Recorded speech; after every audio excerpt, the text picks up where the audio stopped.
നമുക്ക് 1 കൊരിന്ത്യർ 10-ാം അധ്യായത്തിലേക്ക് പോകാം. നമുക്കറിയാം,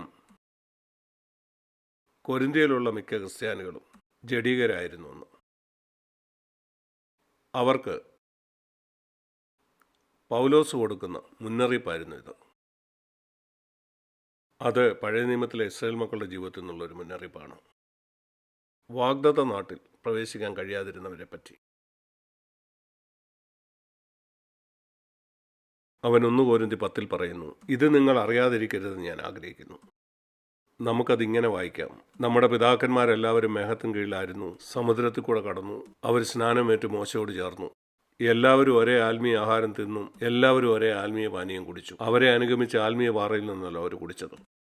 5-ാം വാക്യത്തിൽ പറയുന്നു, എങ്കിലും അവരിൽ മിക്ക പേരിലും ദൈവം പ്രസാദിച്ചില്ല. നമുക്കറിയാം, നമ്മൾ വായിച്ച ഈ 4 വാക്യങ്ങളും ദൈവത്തിൻ്റെ രക്ഷയുടെ ഒരു ചിത്രമാണ്. യേശുവിൻ്റെ രക്തത്താലുള്ള വീണ്ടെടുപ്പ്, ജലസ്നാനത്തിൻ്റെ ഒരു ചിത്രം, അതുപോലെ പരിശുദ്ധാത്മാ സ്നാനത്തിൻ്റെ. അവർ ദൈവവചനം ഭക്ഷിക്കുകയും പരിശുദ്ധാത്മാവിനെ പാനം ചെയ്യുകയും ചെയ്തവരാണ്. ഇവർ വീണ്ടും ജനിച്ചവരാണ്. എന്നാൽ അവരിൽ മിക്ക പേരിലും ദൈവം പ്രസാദിച്ചില്ല. ഇത് എഴുതിയത് വീണ്ടും ജനിച്ച കൊരിന്ത്യയിലെ ക്രിസ്ത്യാനികൾക്കാണ്. അവർ പരിശുദ്ധാത്മാവിൽ സ്നാനപ്പെട്ടവരാണ്, അന്യഭാഷ പറയുന്നവരാണ്, അവർക്ക് ദൈവത്തിൻ്റെ വചനം അറിയാം, പല ആത്മീയ വരങ്ങളും അവർക്കുണ്ട്. നിങ്ങൾക്കറിയാമോ, ശ്രദ്ധിച്ച് ദൈവമക്കൾ ദൈവത്തിൻ്റെ വചനം വായിച്ചില്ലെങ്കിൽ അവർ ഇങ്ങനെ ചിന്തിക്കും, ഒരാൾ പരിശുദ്ധാത്മാവിൽ സ്നാനപ്പെട്ടു, അതുപോലെ അവൻ അന്യഭാഷ പറയുന്നു, പല വരങ്ങളുണ്ട്, നാം കരുതും അവനിൽ ദൈവം പ്രസാദിച്ചിരിക്കുന്നു. അങ്ങനെയുള്ള ആളുകളോടാണ് ഇവിടെ പൗലോസ് സംസാരിക്കുന്നത്. ഈ ആളുകളിൽ മിക്ക പേരിലും ദൈവം പ്രസാദിച്ചിരുന്നില്ലെന്ന്. എങ്കിലും ദൈവം അവർക്ക് വേണ്ടി എത്ര അത്ഭുതങ്ങൾ ചെയ്തു. സത്യം പറഞ്ഞാൽ ലോകത്തിലുള്ള ഒരു ജനതയ്ക്കും ഇവർക്ക് വേണ്ടി ദൈവം ചെയ്ത പോലുള്ള അത്ഭുതങ്ങൾ ചെയ്തിട്ടില്ല. മിസ്രൈമിൽ നിന്ന് പുറപ്പെട്ടു വന്ന് ഇവർക്ക് വേണ്ടി ദൈവം 40 കൊല്ലം സ്വർഗത്തിൽ നിന്ന് അപ്പം കൊടുത്തു. പാറയിൽ നിന്ന് വെള്ളം പുറപ്പെട്ടു. അത്ഭുതകരമായിട്ടുള്ള സൗഖ്യങ്ങൾ, എത്രയോ വലിയ അത്ഭുതങ്ങൾ. 40 കൊല്ലം അവരുടെ വസ്ത്രം പഴകിയില്ല. 40 കൊല്ലം അവരുടെ ചെരുപ്പ് തേഞ്ഞു പോയില്ല. എത്രയോ വലിയ അത്ഭുതങ്ങൾ. എങ്കിലും ദൈവം അവരിൽ പ്രസാദിച്ചിരുന്നില്ല. അത് നമ്മളെ പഠിപ്പിക്കുന്നത് എന്താണ്? നിന്റെ പ്രാർത്ഥനയ്ക്ക് ദൈവം മറുപടി തന്നുകൊണ്ട് ദൈവം നിന്നിൽ പ്രസാദിച്ചിരിക്കുന്നു എന്ന് ചിന്തിക്കരുത്. അനേക ആളുകളും ഈ തെറ്റിദ്ധാരണയ്ക്ക് കീഴിലാണ്. ദൈവം എൻ്റെ പ്രാർത്ഥനയ്ക്ക് മറുപടി വന്നുണ്ട്, അവൻ എന്നെ പ്രസാദിച്ചിരിക്കുകയാണ്. അല്ല, നമ്മളിൽ ആരെങ്കിലും അനുഭവിച്ചതിൽ കൂടുതൽ ഇവരുടെ പ്രാർത്ഥനയ്ക്ക് ഉത്തരം ലഭിച്ചിട്ടുണ്ട്. ചിന്തിച്ചു നോക്കൂ, സ്വർഗത്തിൽ നിന്ന് ഒരു ദിവസം നിങ്ങൾക്ക് അപ്പം കിട്ടിയാൽ അത് എത്ര വലിയ അത്ഭുതമായിരിക്കും. എന്നാൽ ഇവർക്ക് 40 കൊല്ലം എല്ലാ ദിവസവും അത് കിട്ടി. ഇവരുടെ ജീവിതത്തിൽ എത്ര അത്ഭുതങ്ങളാണ് സംഭവിച്ചത്, ഒരിക്കലും ആരും അനുഭവിക്കാത്തത്. ഒരിക്കലല്ല, 40 കൊല്ലം നിരന്തരം എല്ലാ ദിവസവും. ഇങ്ങനെയുള്ള ആളുകളോടാണ് പറഞ്ഞത്, അവരിൽ മിക്ക പേരിലും ദൈവം പ്രസാദിച്ചില്ല എന്ന്. നിങ്ങൾ 1 കൊരിന്ത്യർ 1 പോയാൽ അവിടെ നമ്മൾ കൊരിന്ത്യയിലുള്ള വിശ്വാസികളെക്കുറിച്ച് വായിക്കുന്നു. ഇവിടെ ഈ 1 കൊരിന്ത്യർ 1-ാം വാക്യം, നിങ്ങൾക്ക് ക്രിസ്തുയേശുവിൽ നൽകപ്പെട്ട ദൈവകൃപ നിമിത്തം ഞാൻ ദൈവത്തിന് സ്തോത്രം ചെയ്യുന്നു. 6-ാം വാക്യം, അവനിൽ നിങ്ങൾ സകലത്തിലും വിശേഷാൽ സകല വചനത്തിലും സകല പരിജ്ഞാനത്തിലും സമ്പന്നരായി തീർന്നു. സത്യത്തെക്കുറിച്ച് അവർക്ക് വളരെയധികം ജ്ഞാനമുണ്ടായിരുന്നു എന്ന് മാത്രമല്ല, അത് പറയാനും അവർക്കറിയാമായിരുന്നു. അവർ നല്ല പ്രസംഗകരായിരുന്നു. അതിൻ്റെ 7-ാം വാക്യത്തിൽ നാം വായിക്കുന്നു, അവർ ഒരു കൃപാവരത്തിലും കുറവില്ലാത്തവരായിരുന്നു. അവർ പരിശുദ്ധാത്മാവിൻ്റെ കൃപാവരത്തിൽ വിശ്വസിച്ചിരുന്നു. അവരുടെ ഇടയിൽ എല്ലാ കൃപാവരവും ഉണ്ടായിരുന്നു. 7-ാം വാക്യത്തിൽ നാം പിന്നെയും കാണുന്നു, അവർ യേശുക്രിസ്തുവിൻ്റെ പ്രത്യക്ഷത കാത്തിരിക്കുന്നവരുമായിരുന്നു. എന്നാൽ ഇതേ സമയം മറ്റു ചില കാര്യം കൂടെ പറയുന്നുണ്ട്. 3-ാം അധ്യായത്തിൽ, നിങ്ങളോട് എനിക്ക് ആത്മീയരോടെന്ന പോലെ സംസാരിക്കാനായിട്ട് കഴിയുന്നില്ല, എന്നാൽ ജഡികരോടെന്ന പോലെയാണ്. നിങ്ങൾക്ക് പാല് മാത്രമേ എനിക്ക് തരാൻ കഴിയുന്നുള്ളൂ. പാലെന്ന് പറഞ്ഞാൽ പാപക്ഷമയെക്കുറിച്ചുള്ള ഉപദേശം. കാരണം നിങ്ങൾ ജഡികരാണ്. 3-ാം വാക്യത്തിൽ, നിങ്ങളുടെ ഇടയിൽ ഈർഷ്യയും പിണക്കവും ഇരിക്കുന്നു.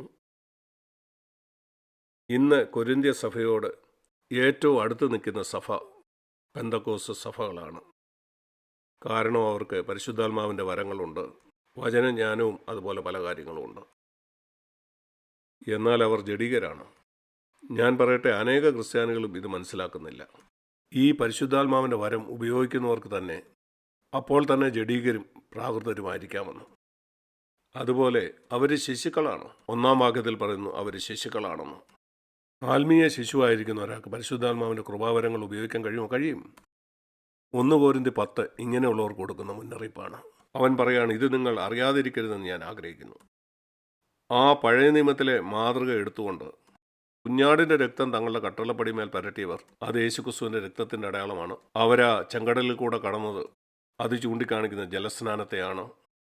അവരുടെ മുകളിലുണ്ടായിരുന്ന ആ അഗ്നിസ്തംഭം പരിശുദ്ധാത്മാവിൻ്റെ സ്നാനമാണ്. ആ മേഘം അവരെ നടത്തി, അവരെ സംരക്ഷിച്ചു. ആ അഗ്നിത്തൂണ് രാത്രിയിൽ അവർക്ക് സംരക്ഷണം ഒരുക്കി. ഇതിനെല്ലാം ശേഷം 5-ാം വാക്യത്തിൽ പറയുന്നു, അവരിൽ മിക്ക പേരിലും ദൈവം പ്രസാദിച്ചിരുന്നില്ല. നിങ്ങൾ അവരെപ്പറ്റി ഒന്ന് ചിന്തിച്ചു നോക്കിക്കേ. 40 വർഷം എല്ലാ ദിവസവും അത്ഭുതങ്ങൾ, എന്നിട്ടും ദൈവത്തിന് അവരിൽ പ്രസാദമില്ലായിരുന്നു. പ്രസാദിച്ചില്ല, ആ പദമാണ് ഇവിടെ ഏറ്റവും പ്രധാനപ്പെട്ടത്. അവരിൽ മിക്ക പേരിലും ദൈവം പ്രസാദിച്ചില്ല. 1 കൊരിന്ത്യർ 10:6 ഇത് നമുക്ക് ദൃഷ്ടാന്തമായിട്ട് ഭവിച്ചു. പിന്നെയും 11-ാം വാക്യത്തിൽ ഇത് ദൃഷ്ടാന്തമായിട്ട് അവർക്ക് ഭവിച്ചു, നമുക്ക് ബുദ്ധി ഉപദേശത്തിനായി എഴുതിയുമിരിക്കുന്നു. എന്താണ്? പഴയ നിയമത്തിൽ ഇസ്രായേൽ മക്കളെ പറ്റി എഴുതിയിരിക്കുന്ന കാര്യങ്ങൾ നമ്മുടെ ദൃഷ്ടാന്തത്തിനായിട്ടാണ് എഴുതിയിരിക്കുന്നത്. നാം അതിൽ നിന്ന് ബുദ്ധി പഠിക്കേണ്ടതിന്. 8-ാം വാക്യത്തിൽ നാം അവരെ പോലെ പരസംഗം ചെയ്യരുത്. 7-ാം വാക്യത്തിൽ അവരെ പോലെ വിഗ്രഹാരാധികളാകരുത്. ഇന്ന് അത് പണമാണ്. 8-ാം വാക്യം പരസംഗം ചെയ്യരുത്. ഇന്നത്തെ ഭാഷയിൽ അശ്ലീല ചിത്രങ്ങൾ കാണരുത്. 9-ാം വാക്യത്തിൽ കർത്താവിനെ പരീക്ഷിക്കരുത്. അതിൻ്റെ അർത്ഥം ദൈവത്തെ പരീക്ഷിക്കുക എന്ന് പറഞ്ഞാൽ, ഞാനിങ്ങനെയൊക്കെ ചെയ്താലും ദൈവം എന്നോട് ക്ഷമിക്കും, ഞാൻ സ്വർഗത്തിൽ പോകും. അങ്ങനെയാണ് നമ്മൾ ദൈവത്തെ പരീക്ഷിക്കുന്നത്. അതിന് ശ്രമിക്കരുത്. കാരണം 10-ാം വാക്യത്തിൽ പറയുന്നു, അനേകർ അങ്ങനെ നശിച്ചുപോയി. ഇത് നമുക്ക് ബുദ്ധിയുപദേശവും മുന്നറിയിപ്പുമായിട്ട് എഴുതിയിരിക്കുകയാണ്.